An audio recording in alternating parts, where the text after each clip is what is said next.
All sports, all plays. All sports, all plays. All sports, all plays. 365, we making the plays. You talking the game, get you through the days. Great eye in the court, the dime in the lane. Variety topics never the same. All presentation, sports information. In the airways, taking the nation. All sport, all plays, like working your faces. Grace up the field, so tie the laces. All sports, all plays. Network. All sports, all plays. Network. We on top of our game. All sports, all plays. All sports, all plays.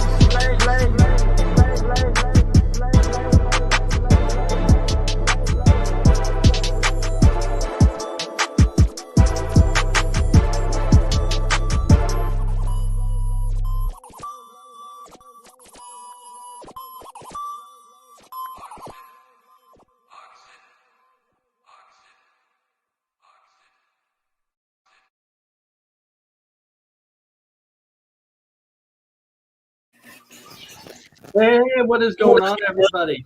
I am Ace from the West Coast. You are watching the ASAP Sports Network. And, of course, today I am joined by none other than the man from the Midwest.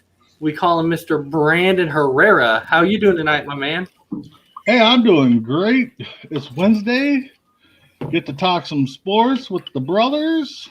It's like 45 degrees in Minnesota. So, hey, let's go. I love it. I love it. All right. And then, of course, I'm joined tonight by, you know what? He's not J Mac and Chili. He's not J Mac and Cheese. He's not J Mac and Crackers. You know what? We're going to call him J Mac and Ice Cream today. Why not? J Mac and Ice Cream. All right. So how you doing tonight, J Mac and Ice Cream? Fine. That'd be dairy-free ice cream for me, by the way. Okay, well, dairy-free ice cream. You know what? That's right. But you know what? Before we jump into our topics that we're going to have tonight, we got to start out with that little bit of housekeeping that we need to do. So for the first little bit of housekeeping, we need to pull up our first ad, our first sponsor, which is none other than Suzanne's Paparazzi Jewelry.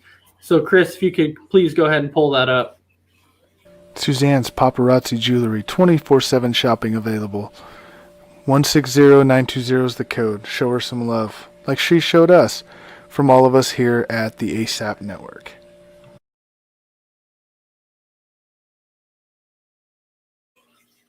All right, Suzanne's Paparazzi Jewelry. That's the type of jewelry that we like to see. That's the type of jewelry that we like to wear. Well, I'm wearing a ring, and all right.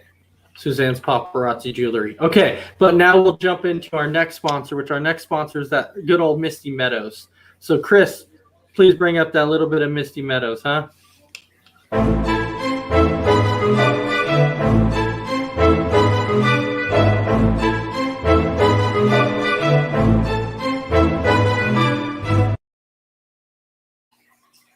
All right, so next, and last but not least, so Mr. Brandon, Midwest guy, why don't you tell me this? Yes, tell me, how can you win one of those ASAP Network t-shirts? Well, you can Right like our page, be a viewer of the month, or I'm sorry, I'm getting way ahead of myself here. Be the viewer of the month. Simple. You can like our page, comment on our shows, watch every show on the network, like it, share it, comment.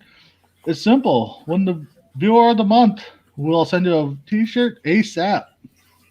ASAP. And to win that viewer of the month, don't forget, Brandon, you have to leave the most comments. That's how you become that viewer of the month. I knew I forgot something. Yeah. So if you cannot hop on and you cannot comment because maybe you're busy at work or whatever, but you still want one of those awesome ASAP Network t-shirts, and guess what? Brandon Herrera actually has one of those. He's actually wearing one of those awesome ASAP Network t-shirts right now. All you have to do is pay $14.99 plus shipping and handling, and you can get from sizes small to 2XL. However, the thing about it is you can get a bigger size if you want. It's just going to cost a little bit more, but in the end, it'll be worth it. Trust me, it'll all be good. Yes, it fits nice and looks good, and I'm happy. All right, so how about we jump into our topics for the night. So, Chris, if you could bring up our first topic. And, of course, every single week we do one of those top 5 quarterbacks lists of all time for NFL teams, and we have I hate to say pleasure because nobody wants to say pleasure of this one. So we get the honor, the ashamed list of being the top 5 quarterback for the New York Jets. And so for us, you know what, man from the Midwest, Brandon Herrera, why don't you go first on this one? Yeah, why don't I? So, yeah, like you said, Ace, I mean, it was not a easy list to name top 5 unless you just go by the 5 simple names you know. So, and I can't believe I didn't make the list. I mean, but I got number 5. I got Mr. Joe Namath. I know he made the miraculous call back in the Super Bowl, won the Super Bowl. But him being number 5 for me is because of his record. I mean, he was 60, 61, and 4. I mean, he does own most of the passing categories, top records. So for me, it was number 5 for him. Number 5, got to show a little love to Tom Tupa, the punter. I believe he started one game or played a lot in one game because he was emergency quarterback. I got him number 4 because it's, being a punter, you're wearing probably the least amount of pads and you have to go play quarterback now. So, shout outs to him. Number 3, I got the lefty, Boomer Esiason. Just liked him when he was in Cincinnati. Show some fellow love to my lefty. So Boomer's number 3. And actually, so is Mark Sanchez. I kind of threw them in together. They had similar records. No, I'm sorry. I'm reading this wrong. Chad Pennington, Mark Sanchez, I have tied at number 2. Similar records. So I couldn't decipher which one I wanted to really put there. And then number 1, Vinny Testaverde. He had probably the best win percentage of all the quarterbacks. So, like I said, it wasn't easy. So that's my top 5. All right, well, now going back to your Tom Tupa thing here for just a second. So when you talk about Tom Tupa, he didn't actually start the game. What ended up happening was, if you remember, Vinny Testaverde was actually quarterback at that time, and Vinny Testaverde went down. And then that's what it was. And then the Jets knew that if they would have brought in their third-string quarterback, or what they – at the time, it was technically his backup because he didn't have a third stringer. So they're like, they knew if they brought in their backup and their backup got hurt, they didn't have anybody left. So then they're like, well, I guess we might as well go with Tom Tupa. So Tupa was actually drafted as a quarterback. So yeah, with Arizona, I believe. But in that game though, they used him a little bit in that game. Yep. No, right. I recall that. Mm-hmm. He did throw 2 touchdowns in that game. Yep, 0 picks. Yep, he threw 2 touchdowns in that game. All right. So, J-Mac, you get the honor now of your top 5 list. What an honor. What an honor it is. Number 5. And look, I don't have any stats. I'm not even – it's not even worth it, honestly, for this team and these quarterbacks. So, Ken O'Brien's at number 5. 89 and 90, that's when he was there. I think he won 6 games, maybe 7 in 2 years. I don't know, but he was an okay quarterback. Ken O'Brien. The number 4, I got Mark Sanchez, and only because he took him to 2 straight championship games. You can't take that away from him. That's an accomplishment alone as a Jets quarterback. So Mark Sanchez is 4. I have Joe Namath at 3. He probably could be higher because he won their only Super Bowl, but it's really because he didn't, he didn't have great stats, as Brandon alluded to. So, but he did win that Super Bowl. So, number 2 is Testaverde. Testaverde had his best seasons. He had his best overall season in Baltimore, but he had his best. He played the best with a full team in all his years as a Jet. So, he played like 21 seasons. The guy played till he was like 44 or something. It was crazy. And he's got 275 career touchdowns. But he played good with the Jets. And so what I'm at number 1. Number 1's Chad Pennington, just because he's the guy I remember watching in the late 90s. He was the guy in New York. And he actually, a little known fact about Chad Pennington is when he retired, he had the top completion percentage of any quarterback who attempted more than 1,000 passes in NFL history, which has long been broken by more than one guy. But when he did retire, he had the highest completion percentage till he tore his shoulder 3 times. Yeah. So, All right. Well, I do want to give a shout out to David, who's actually watching tonight. He is actually the owner of Generation Championship Wrestling. So he's actually watching our show tonight. And then we also have, and he's also saying that he's been a Bucks fan since the 90s. So Welcome to the show, David. We might have a little bit of problem there. And then, of course, we have Mess Around, who's coming on tonight. And David, the only reason I'm saying we might have a problem with that one is because myself, as you can see right now, I'm rocking the green and gold. So myself and J-Mac, we are Green Bay Packers fans. And then you have Mr. Man from the Midwest, who is actually a Minnesota Vikings fan. So that's why I said we might have that slight little bit of a problem there. But anyways, going to our top 5 list here. So J-Mac, you did throw out a little bit of stats there, and you said you weren't going to really have a whole lot of stats. But I said it wasn't going to have a whole lot. I threw out a little bit. Exactly. You did throw out a little bit, so that does help. But my number 5 New York Jet quarterback of all time, because we know how illustrious of a list this actually was, how skilled this list was, the best top 5 list we've ever done. Yeah, right. Okay. So anyways, so my number 5 was actually the butt fumble himself, Mark Sanchez. Had he kept playing longer, at some point he might have had the most passing yards in Jets history, because let's say that's not too hard to do. It's really, really not. The person that actually has the most passing yards right now is actually number 1 on my list.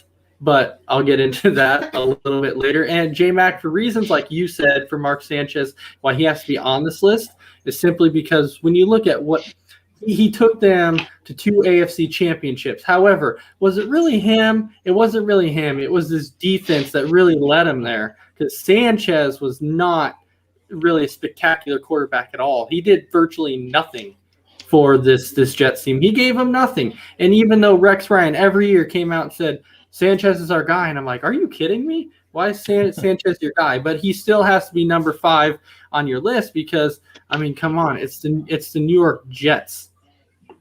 So, I mean, come on. He has thrown for over 9,000 yards. But and Dave's saying he'll never outlive the butt fumble. That's one thing that Sanchez is going to always be famous for is the butt fumble. It's going to always be there. All right. And then number 4, Ken O'Brien. Now, J-Mac, I know one thing you said about Ken O'Brien is he said he only had like 5 or 6 wins. Well, he actually had 50 wins, to be precise on that. But still, 50 wins, 5, 6, 50. And it's funny, though, too, because David's actually saying that Rex Ryan has a tattoo of Mark Sanchez. And that would kind of be funny if he actually did. And I really hope I do believe that is true. And if he does have a tattoo of Mark Sanchez, I really hope, or should I say it's Sanchez. And if he really, really does, I really hope it's the butt fumble tattoo. That would be excellent to actually see that. But Ken O'Brien, he threw for 124 touchdowns. He threw for 24,386 yards. And he did appear in 3 playoff games, but what happened in those 3 playoff games? He lost all 3. So there you go. Ken O'Brien's number 4. And then number 3, you can't forget about Chad Pennington. Chad Pennington deserves a little bit more credit. The bad thing about Pennington, though, is like pretty much his whole career he was plagued with injuries. That was his biggest problem. Chad Pennington was way undefeated. Oh, I think you meant underrated. I think you meant underrated. I'm pretty sure that's what he meant by that.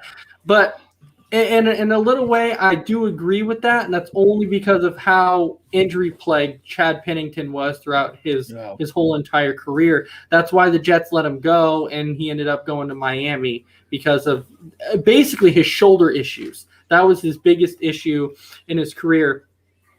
He had 32 wins in his career, which it actually made him 5th in Jets all-time wins in history. And then he threw for 13,738 yards and then had 82 touchdowns. Now, we look at number 2, okay, and this guy's never been on a number 2 list that we've done yet, and that's Vinny Testaverde.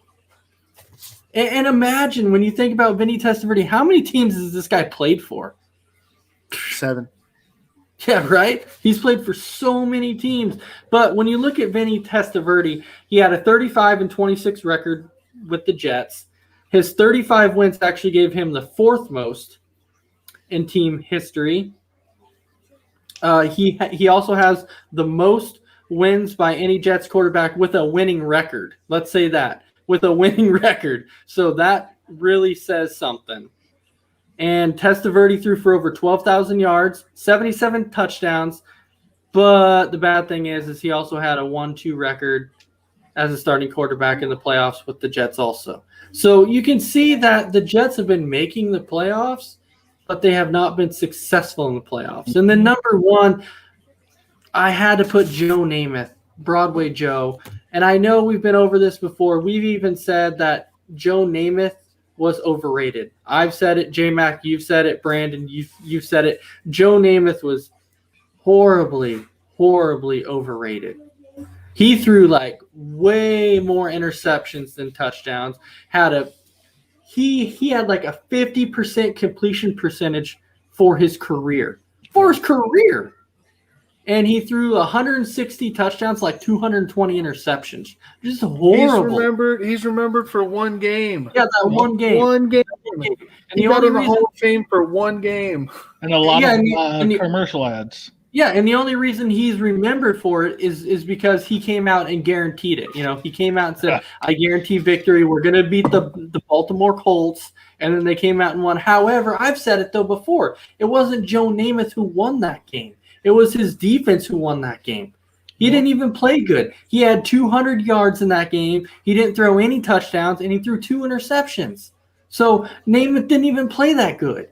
But when you look at why he's number 1 in Jets history, well, let's start out with he does have the only Super Bowl in Jets history. He has the most passing yards in Jets history. He has the most touchdown passes in Jets history. So that's the reason why you have to put him at number 1, is because statistically he's basically ranked number 1 in everything in Jets history.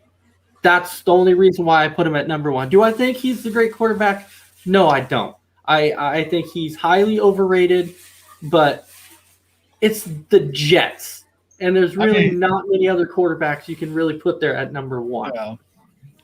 He's probably the only number 1 quarterback that we've had that's had a losing record at the top spot. So far. I know we got some other teams coming up, but but when you think about it too, and you talk about like wins, his overall wins, because if you remember, Vinny Testaverde is the only quarterback that has the most wins with actually a winning record, and he had 35 wins. Well, when you look at Joe Namath had 60. So if Joe Namath had 60 wins, but he also had 61 losses. Yeah. And that's sad that you have to put him at number 1 because of that. But it's still bad. Oh, no, I totally get you. And it's just like David says, it's the best of the worst. Absolutely, it is the absolute best of the worst. But right now, we're on the Jets, and I can imagine what it's going to be like when we get to other teams like Jacksonville, and because we've already finished the NFC, so there's not really too much more.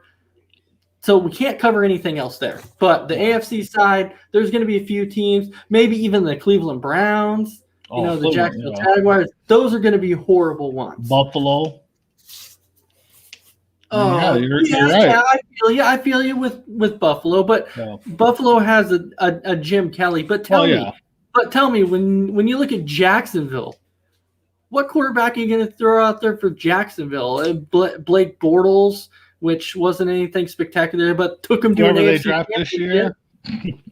Trevor Lawrence, if they draft him because of his shoulder injury or whatever, I don't know if they're going to draft him because of that. I don't know. But his shoulder injury was his non-throwing shoulder, so that shouldn't affect him too much. All right. Well, anyways, that was the New York Jets' top 5 quarterbacks of all time. Unless, J-Mac, do you have anything else you need to say on this topic? Actually, Dave's got a comment about the tattoo. It's Rex Ryan's wife wearing a Sanchez jersey. That's what it is. All right, so good job, Dave. So and Greg actually makes a comment that actually says, with healthy legs, Joe Namath would have been much more than an incoherent playboy.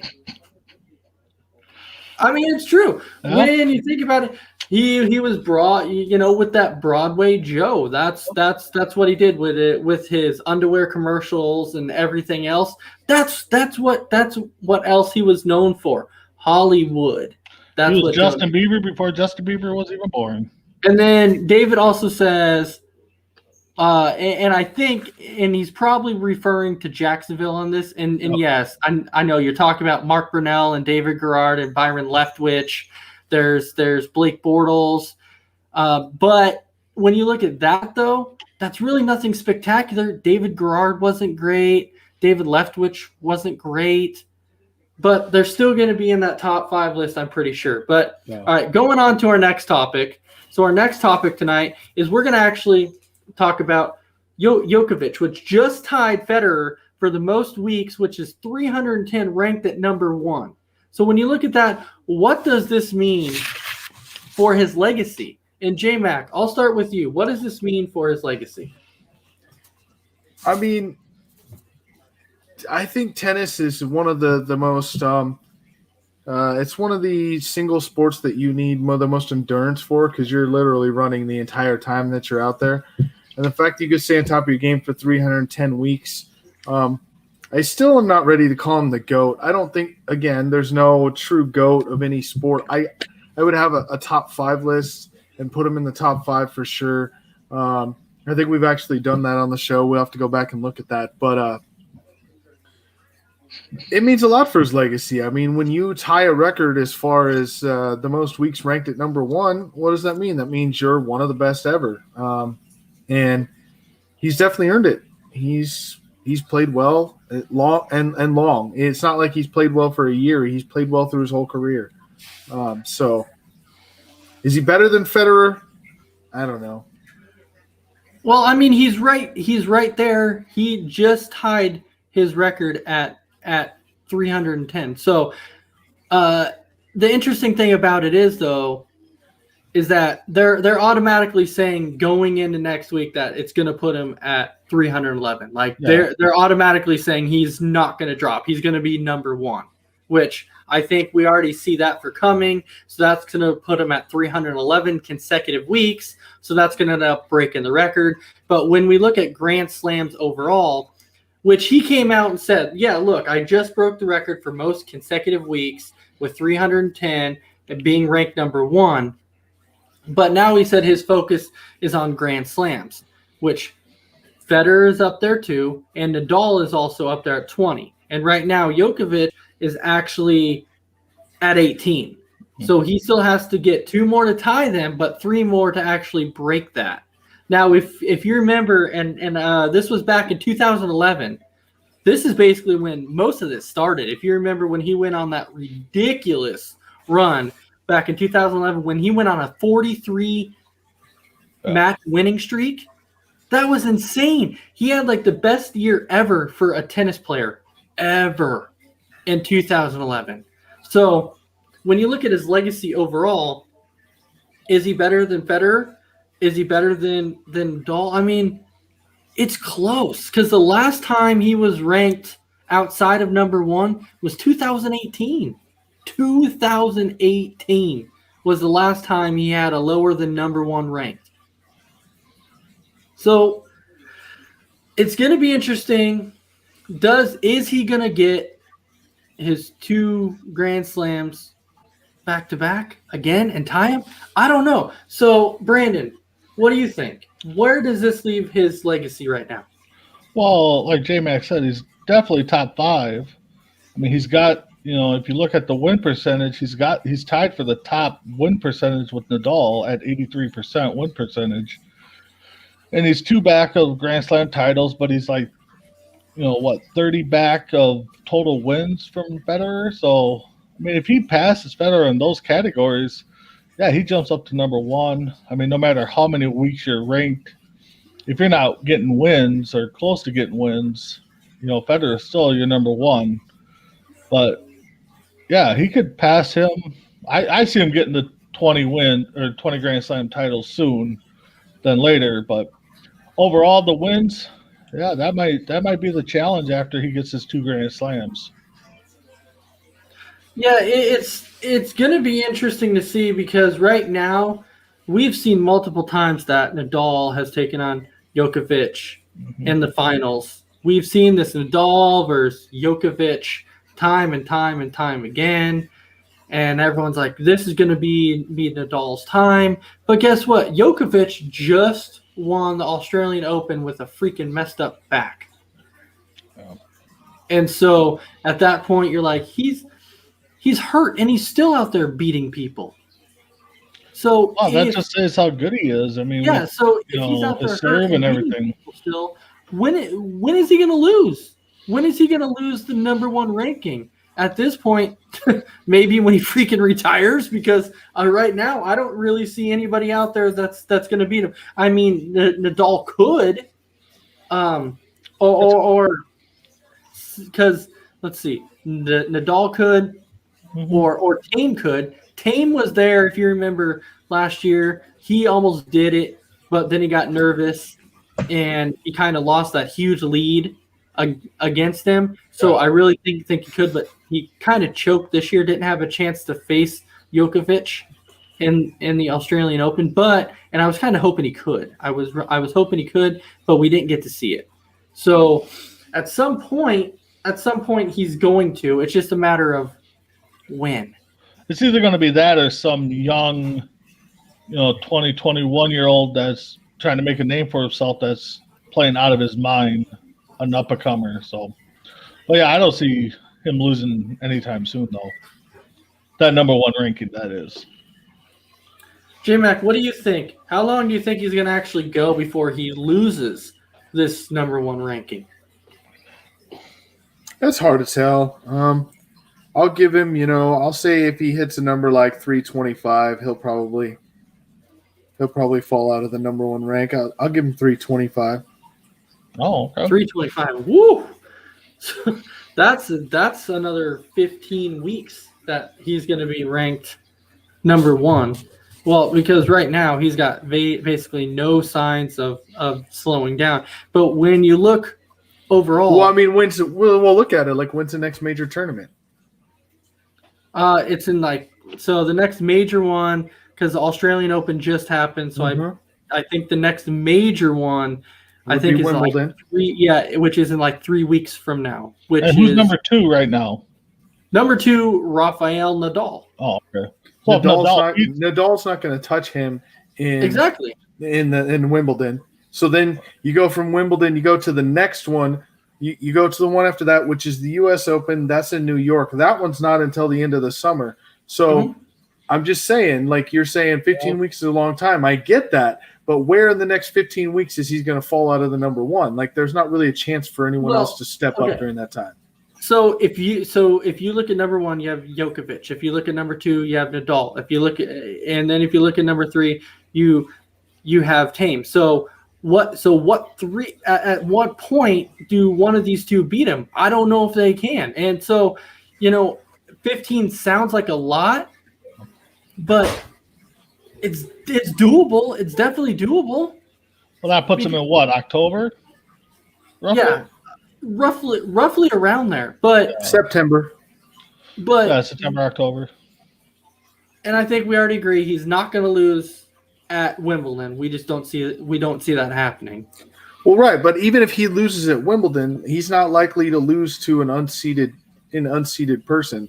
No, so he would have to lose.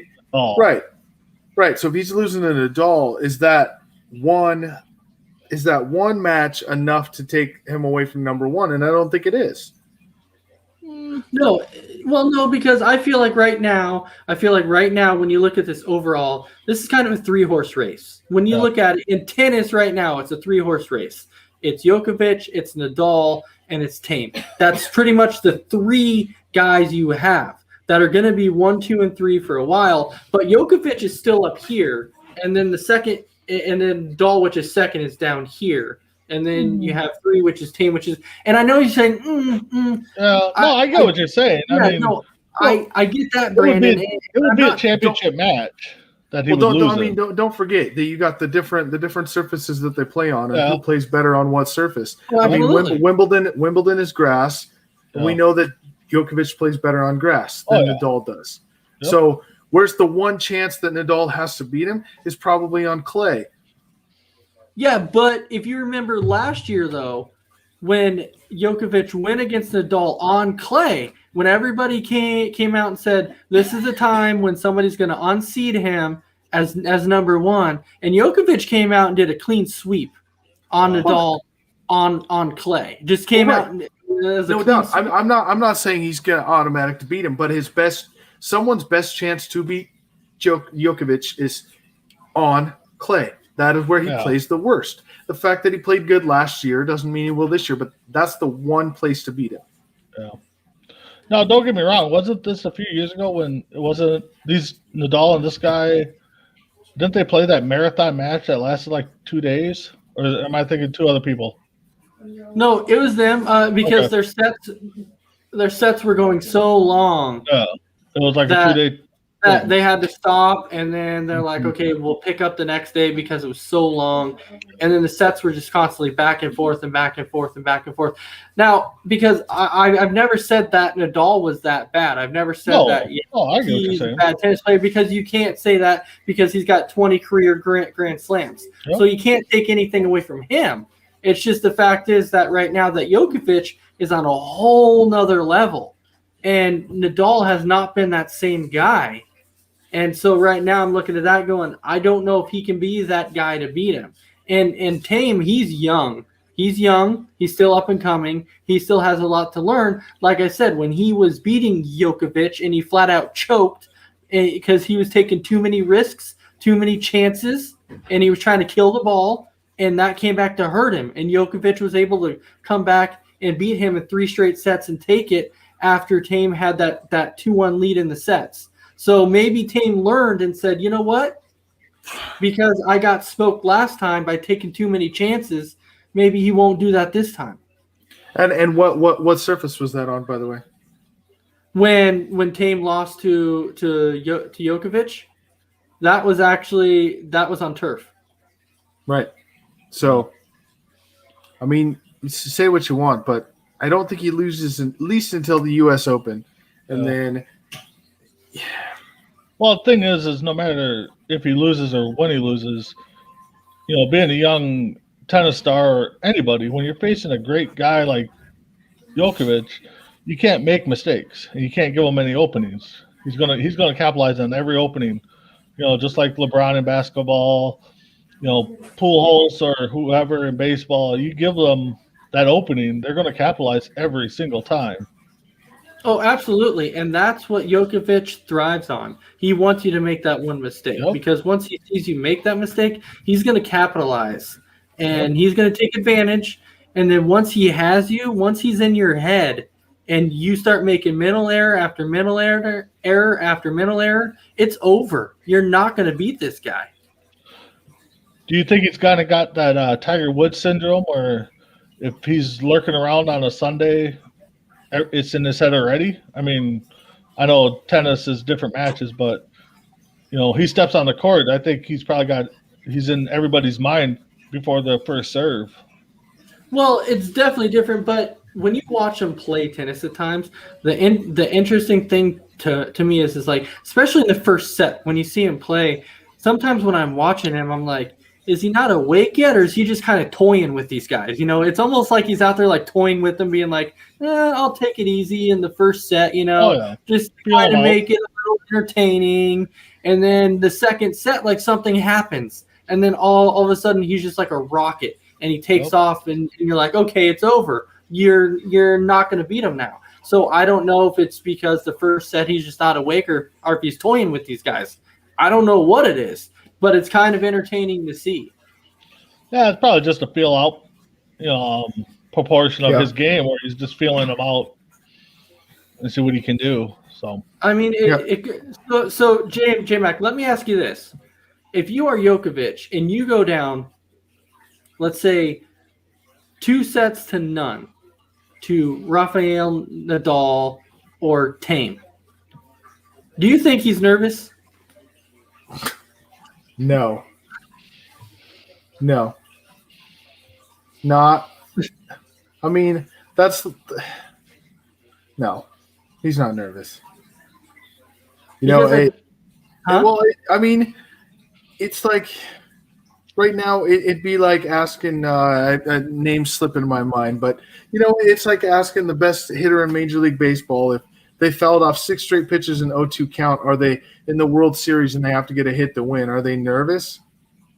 No, I mean, no, not if they're the best hitter in baseball. I mean, come on, this guy's the best tennis player in the world. It's not over till it's over. And he's been the best tennis player for 310 consecutive weeks. So think about that. Yeah, that's crazy. So, Brandon, do you agree with that? Oh, yeah, you're not the best in the world and going to get scared or worried about going down 0-2 in a set. I mean, it might wake him up if anything. So I'd be scared if I'm up 2-0 on him in a set playing against him because it's going to fire him. I mean, he's going to be up and ready to go. So, maybe he gives him a 2-set lead just on purpose, just to get him going himself. I don't know, but yeah, he's not scared. No, heck no. And I completely agree with you on that. There's no way he's going to back down on that ever. Like he's not going to be like, I'm down 2-0, it's over. He's going to focus more. He's going to focus more. He's going to come back. You're not number one for 310 consecutive weeks and be scared of anybody. And we've seen him make miraculous comebacks. And that's why he's ranked number one, because you see these come back all the time. Yeah, like you said, I mean, his last title win did you say he hurt his back and he still beat him? Yeah. I mean, so if he's down 0-2 with a hurt back, it's kind of like putting a lion in the corner. I mean, he's going to come out firing. So, but I will say this though: if you're playing against him and you're down 2-0, you're done. You might as well kiss it goodbye because you're not coming back. You might get a set, but you're not coming back to beat him in 3 consecutive sets. It's just not going to happen. Oh, totally agree. All right, so J-Mac, any final comments on this? I mean, no, I don't think there's anything we haven't touched. This is a good segment, though. It was a good segment. Brandon, anything else? No, I hope J-Mac's right. 325 would be a nice round number for him to finally lose one. Right, because if he doesn't by 325, he's going. I don't know when he's gonna. He's not gonna lose. You're done with your majors by then. Yeah, but what I'm saying is, do you think if he makes it to 325 for that many consecutive weeks without being ranked number one, at what point do you think he's like, well, enough's enough. I guess I'm done because there's no competition left. I mean, you make a good point. I don't know, but all right. So now going into our next topic. So our next topic is the rule or the spirit of the rule. Should refs be allowed to overturn the call if the text of the rule is wrong? And the reason I bring this up, this is kind of one of those common questions you see, especially when you look at like the NFL side. You get, the catch or the no catch or holding or pass interference. And you often see, okay, but he caught that. But in the rules, there's always that gray area. So let me ask you this. Should a referee, if he knows that what the spirit of the rule is, but he understands and be like, you know what, that should have been a catch. That should have been a catch. But by rules, there's that gray area that says it shouldn't be. But if the ref really thinks it should be because it's the spirit of the rule, should it indeed be a catch? And should he have that authority to be like, you know what? I know that that's technically what it states, but that rule's wrong and it's written wrong. Should he be allowed to go in there and be like, you know what? I'm going to overturn this because I know that spirit, that rule is wrong. So, J-Mac, I'll start with you. Should a referee be allowed to overturn the call? No. And I'll use an analogy for you. It'd be like, it'd be like if the rule book at work tells you that you can't go up to your boss and tell him that he's the worst boss that you've ever encountered and he's a stupid piece of crap and he needs to learn how to do his job right. And then he's like, how can you talk to me that way? Well, it said that I couldn't disrespect you, but it didn't say I couldn't call you a stupid piece of crap. Like, okay, I mean, you know what the interpretation of the rule is. So if the rule states you have to do this, this, and this for it to be a catch, then that's just what the rule is. And no, I get what you're saying with that, but you do see it at times to where after a referee, as the referee say, you know what, that wasn't a catch or whatever, but then at times that referee will come out and be like, I know that should have been a catch, but I said it wasn't. But technically, the spirit of the rule saying it should have been a catch. And so if he knows it should have been a catch, but he said it was an incomplete pass because of it was poorly written in the book. I don't know. I mean, that's so hard because you could look at a lot of different rules that way. I mean, there's probably holding on every single offensive play in the NFL. But are you going to call it every single time you see it? If it's on the left side of the field and the play's on the right side and it didn't affect the play, are you really going to call that on the left side of the field? I mean, it's one of those iffy things. Like the spirit of the rule says, yeah, it was holding. I should call it, but it didn't have anything to do with the rule, with the play. So it didn't affect the game. I think that's more the issue is did it affect the play or did it affect the game? And if it did, then you have to make the call. And if it didn't, then you kind of just let it go. That's how I see it. Well, yeah, but then what ends up happening with that, and you see it often too, is you see a lot of inconsistencies. And I'm not only talking about the inconsistencies on completed catches or incomplete catches. You even see it on penalties. It's just inconsistencies because the referees are coming out there going, well, technically the rule says this, but you know what, we're going to let them play because, the spirit of the rule, blah, blah, blah. And you're like, are you kidding me? So, okay, then let me throw this one at you. So then let's go to the Major League Baseball side for a minute. So in the MLB, if there's a pitcher that is really, really close to his spots, but this umpire it's got to be in there or it's not a strike, right? But he's trying to speed up the game now, and he hits one of those corners, and he calls it a strike, and the batter's like, what? That's been a ball all day. Does the umpire have the right to call that a strike to get the game going and making these guys swing the bats? I mean, by the spirit of the rule, it's one you could take it into a million different scenarios. Well, right. See, but now you're kind of bringing up what I was trying to say, because you're saying if he has the right to come back now and call that a strike because he changed it, but he hadn't been calling it all game. So at that point, you're saying that ref should technically be allowed to overturn that. They could say that. I mean, like that. It's easier in baseball was my point. The NFL, they have to get a hold of New York. The top guy in New York has to tell them what their interpretation of the rule is. Then the NFL gets involved. Like, if we think it's just this guy walking to the sidelines looking at the rule and making the call on his own, I guarantee you there's 4 other people that have already told him what he's going to call on the field. The NFL is very stringent about that, and you have a whole team versus other sports where it's just you. Like, it's just you making the calls. So I don't think in the NFL that's ever going to change. I don't see it. I don't see it changing. No, but should it change? Sure, it should change. But is it going to? No, it's not. All right, so Brandon, let me ask you this: the rule or the spirit of the rule? Should the refs be allowed to overturn it if they know it's wrong? If they know that the way the rule is written is wrong? Yeah, I'm kind of like with J-Mac. I mean, now one ref makes a call, another ref comes over and pretty much kind of talks him into making the change.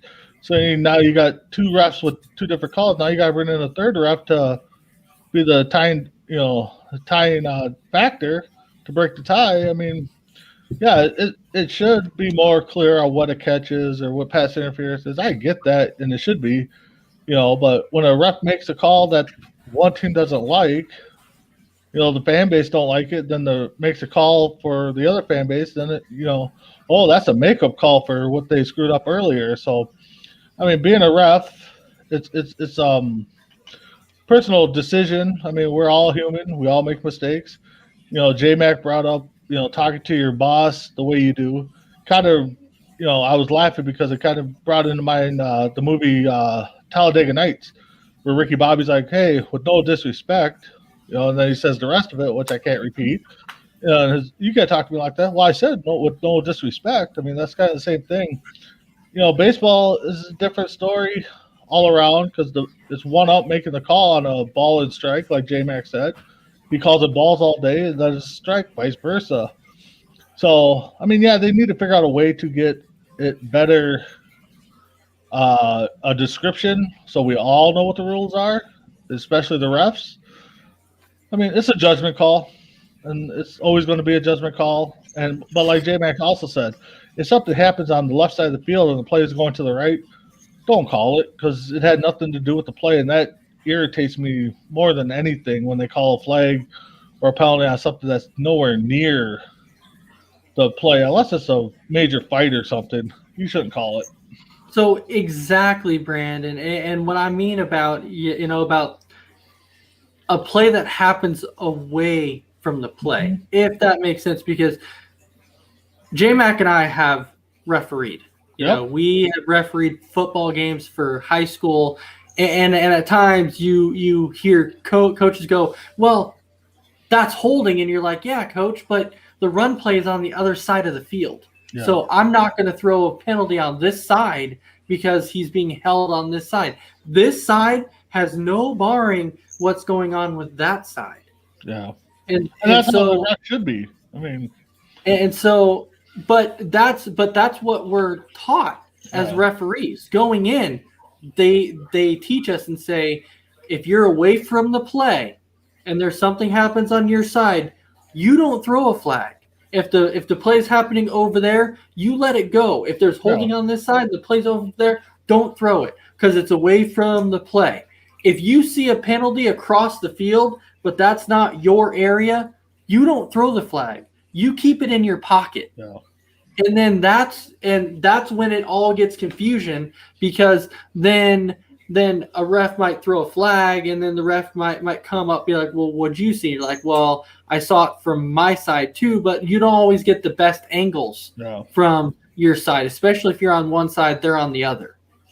And so at what point is it okay for a referee to overturn the call, and at what point is it not okay for him to overturn the call? I mean, when you look back at like the Patriots and the Raiders and the playoffs with the tuck rule, we've never heard that in our life. That was the only time we've ever heard that.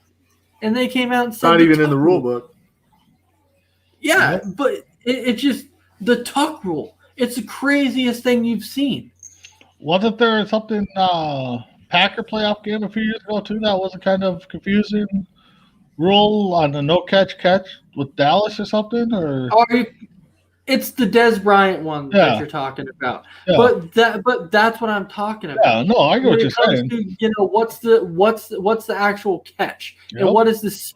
And what is the rule? But what is the spirit of the rule? And so at what point, because a lot of people are like, well, he caught it. Well, I don't know, because the rule book doesn't define, exactly what the catch is.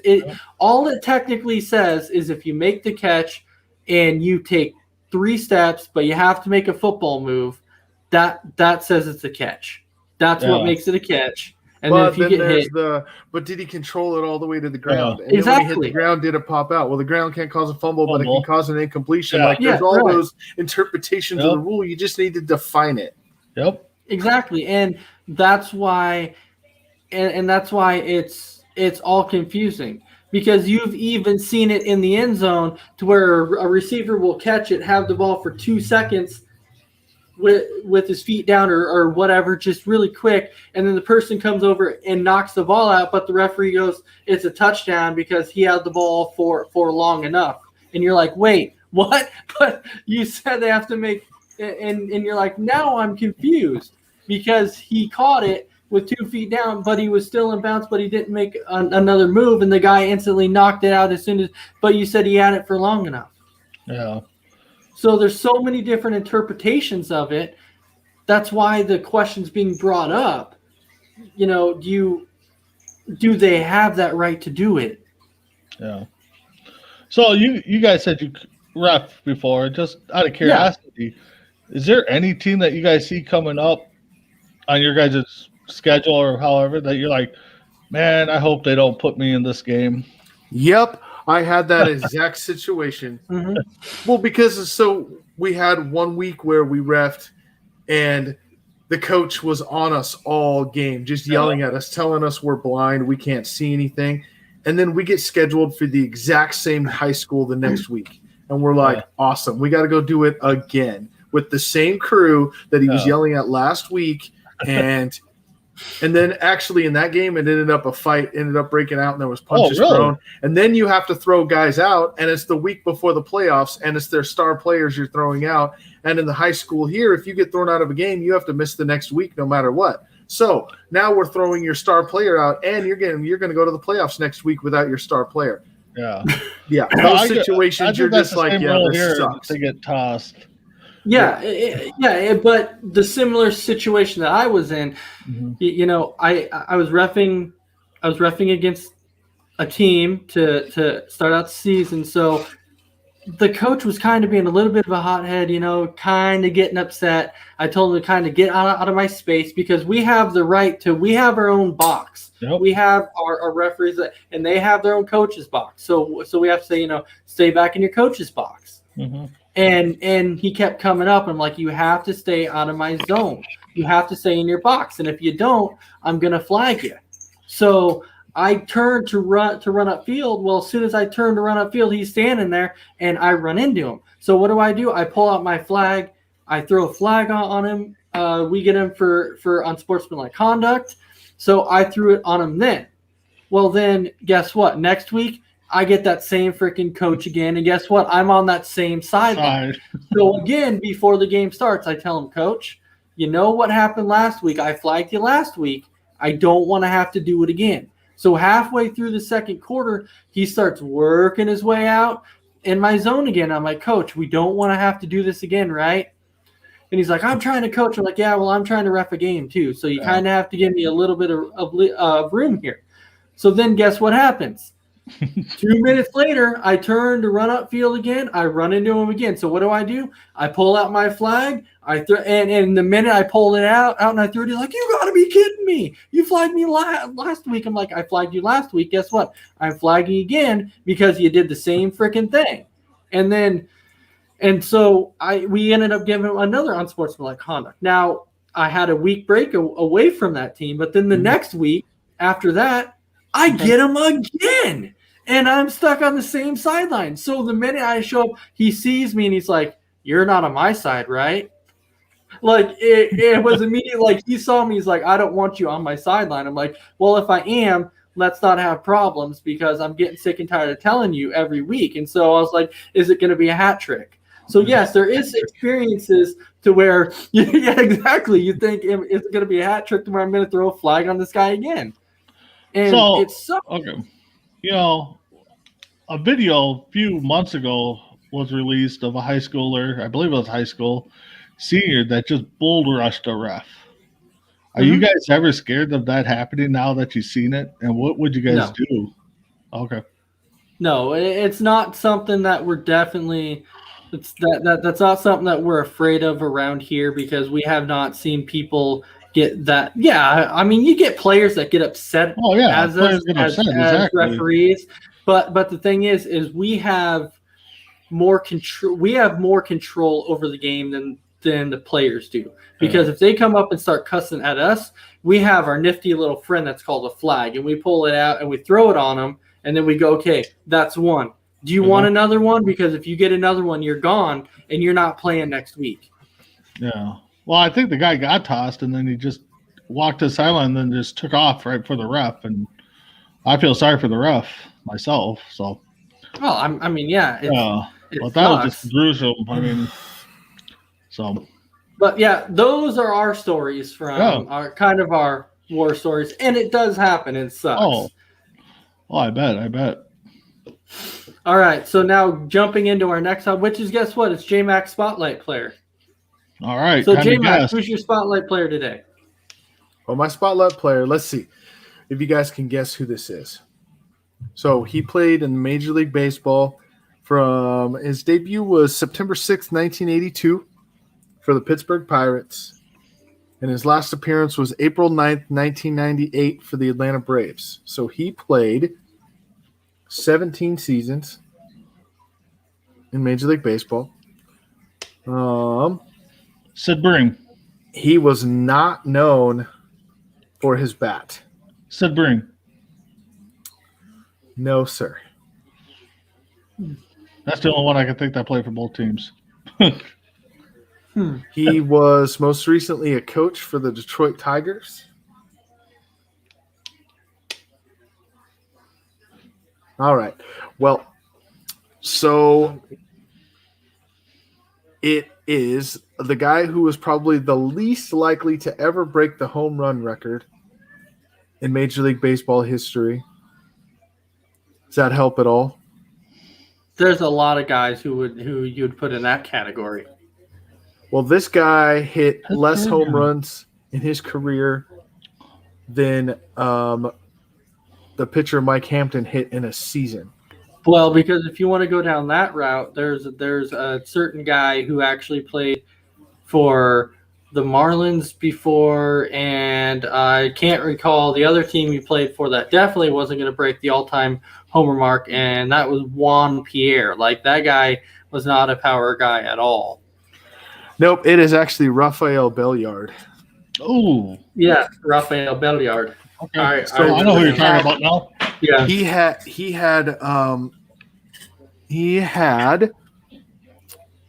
looking at it 3,413 career at bats, and he had 2 career home runs. And you know what's funny about that? And he hit his home runs 13 years apart. Yeah, I was going to say they were 13 years apart. So, but he did win a World Series with Atlanta. He played in the league that long because he was one of the best shortstops in the game at that time. Defensively, defense is definitely what kept him, because his career numbers, he had a .22 batting average with 2 home runs, and he drove in 142 runs in 17 years. So think about that for a minute. Yeah. So anyway, Rafael Belliard, shout out to him. 17 years, hit a couple homers, drove in less than 10 runs a season.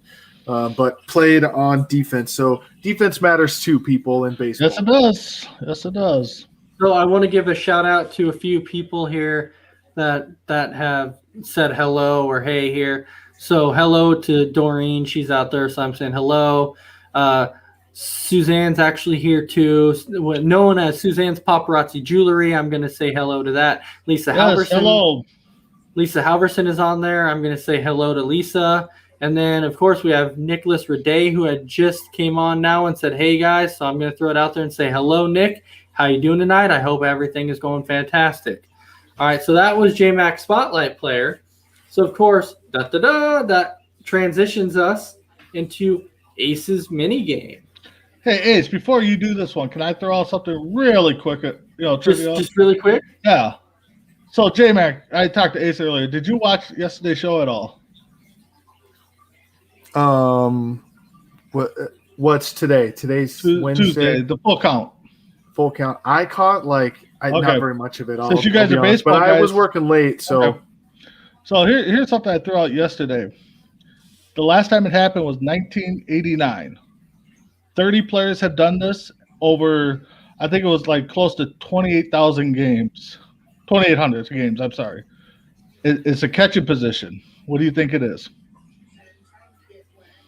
Have done it? Yes, 30 players have done it.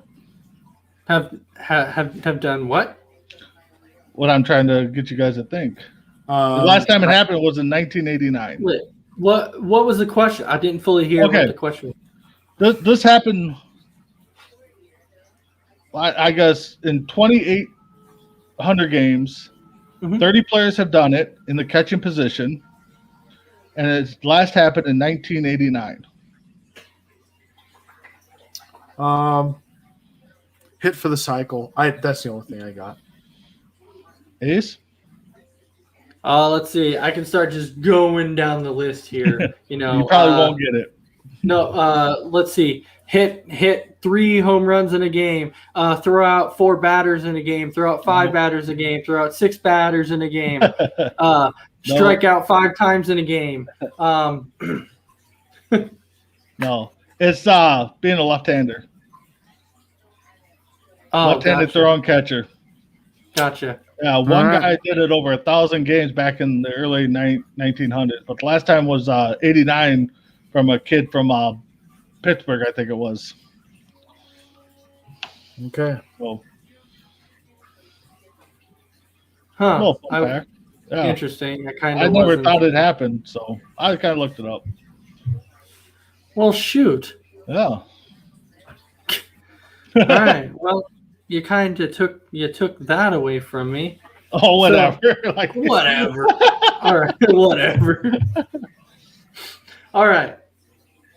So, well, okay. And Nick is saying, "Come on, Ace," but I'm not gonna guess a left-handed catcher. I mean, yeah. One of our topics yesterday was our Mount Rushmore catchers, and when I was doing my research, I kind of just typed it in because I'm a lefty and I actually played catcher a couple games. So I wanted to see if it ever happened in the major leagues, and unfortunately, it has. Kind of shocking to me.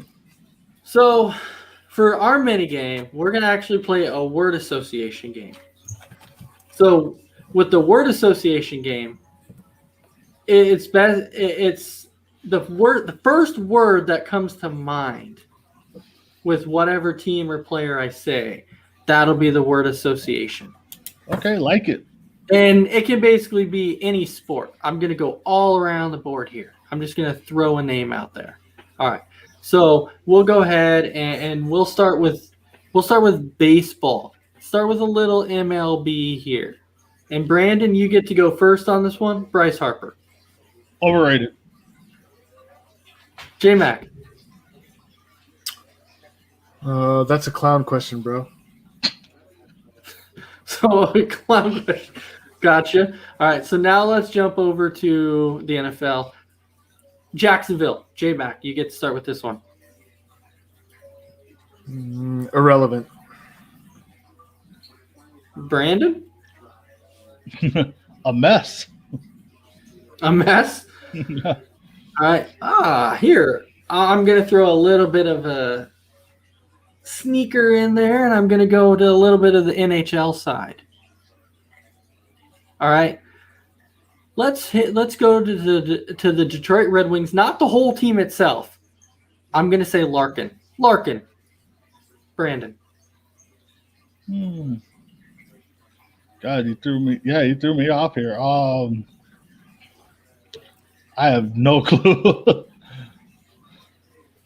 Some reason I know I should know who he is, but yeah, he kind of, I haven't really paid close attention to NHL right now. So J-Mac, go ahead. Unproven. I like that one. Yeah.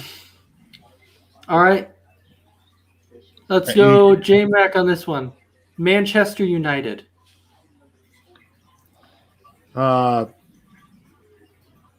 Powerhouse. Wow. Okay. Brandon? Yeah, I got to go powerhouse. I was trying to think of a different word, but yeah, powerhouse. Wow. Huh. I was not expecting anybody to go that route, but that's okay. Okay. Let's go to the NBA side of things here. And I'm going to start out with somebody that J-Mac really, really likes. Let's start out with a little bit of James Harden. I don't even know what you want me to say. Probably I don't have anything good to say. Scorer. Ball hog. All right. Mr. Brandon Herrera. Scorer is all I could think of. That's only one word, really. All right, so hold on. Before we keep going on here, we do have a question on the side. Nicholas Day was asking about this. He did not hear our take on it last week anyway. So his question pertains to Tiger Woods.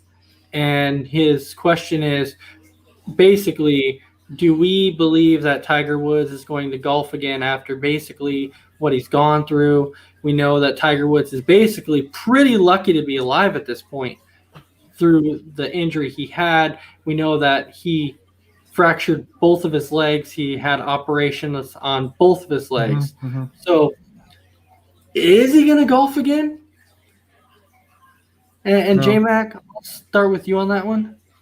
No. I mean, not professionally or competitively, I don't think. Brandon? Yeah, I'm with J-Mac. I said that, just talking to other people, I think he's done golfing serious golf. I think you'll see him on some celebrity golf thing or some pro-am, So, yeah, I don't think he's going to be a serious golfer anymore. But I want to see him come back because I want to see it make that really inspirational story, kind of like the Alex story. I want to see that inspirational story. When somebody comes out and tells them you can't do it, you're like, oh, no, I can do it. I want to come back and do it. And that's really what I want to see. I want to see that true inspirational story. Do I personally think he's done? I'm 50-50. And if he does do it, I mean, it's a made-for-TV movie, no doubt about it. I mean, golf serious again once. Yeah, you could see a movie come out about the guy. I mean, honestly, you really could. And as we said it last week, we have him as basically the GOAT in golf. That's where we all put it is because of everything that he's accomplished throughout his whole career. I mean, and then we've had people who come up and said, well, there's Arnold Palmer, there's John Daly, there's Jack Nicklaus, there's McIlroy. I get it, but because of what Tiger Woods has accomplished is the reason why I have to put him on the top of that list, on top of that mountain as the true GOAT in golf. But I still think because of who he is and the name that he is, I think he will find his way back on that golf course again. I really, truly think he will find his way back out there. No, I hope he does. And, like you said, he's definitely golf's GOAT. I mean, I know J-Mac hates using that word, and I kind of hate using it too for some sports. But between Gretzky and Tiger Woods, I mean, to me, those are two GOATs for sure. Well, yeah, those are really the only true GOATs on that one. And but now Nick is saying he'll probably come back as a commentator, on like the Golf Channel or a coach, where he played at. I truly respect what he's done for the sport. Oh yeah. I don't even care that people. Like, I don't get why people want to come out and give this guy a hard time because of the mistake, the one mistake he made, and it wasn't even like a huge mistake. It's not like he murdered somebody or whatever. So I don't know. I think people need to get over that. And it's sad that it takes a person getting hurt in order for people to realize and give them credit. Be like, oh, Poor Tiger, this is how good he was. But then before it happened, then everyone was just criticizing the guy because of the life choices he made. And I think that's completely and utterly ridiculous. Yeah, I can't speak for you guys, but I know when he started playing and got me into golf. So I picked up a set of clubs mainly because of him and just to go out there and enjoy the game. So I can't speak for you guys, but I know. And then the tribute that they gave him on Sunday where most of the guys were wearing red and black, you just tell how much that guy meant to that sport.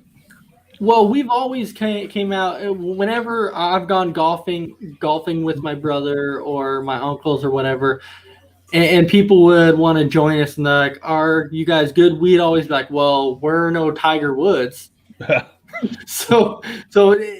that's always the phrase that we would use because that's the phrase I use too. you associate Tiger with golf. That's what you do. You think about golf and you think about Tiger. You think about hockey. You think about Gretzky, the two really true GOATs of the world. And maybe when you look at tennis, you might think a little bit about Serena Williams, and maybe one day you might think about Djokovic, but I don't know. Even watching Tiger Woods' son golf, I'm no Woods' son either. I mean, that guy was hitting better shots than I would. All right, well, that was pretty much all we had for that topic here. And Federer, yes, Nick, we did talk a little bit about tennis before. He is at 20 Grand Slams. Djokovic is at 18. I think he'll catch him here within a matter of time. He'll probably win like 3 more and surpass him at some point. I think it's coming. It really is coming. He's going to top him this week as the number 1 ranked golfer at 311 for the most consecutive weeks ranked at number 1. It's coming, so he's going to top him on that one too. But Federer was a great tennis player. I'm not taking that away at all. All right. So that is all we pretty much had for right now. So, J-Mac, you got 30 seconds. Say whatever it is you got to say. Well, thanks for watching tonight. Catch us on Friday on What the Puck. I'll be back on. Sorry I missed last week, but I will be back on this week. And then we got Sportsminute on Saturday.